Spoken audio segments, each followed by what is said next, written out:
do swear solemnly that I shall swear that I shall always, truly and diligently serve.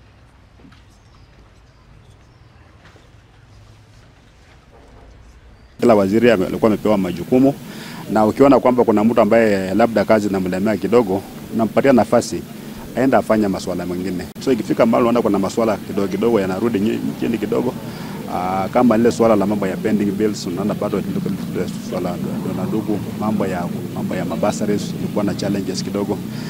So unataka kupatia mtu ambaye anakuwa na ile inaitwa initiative, personal initiative.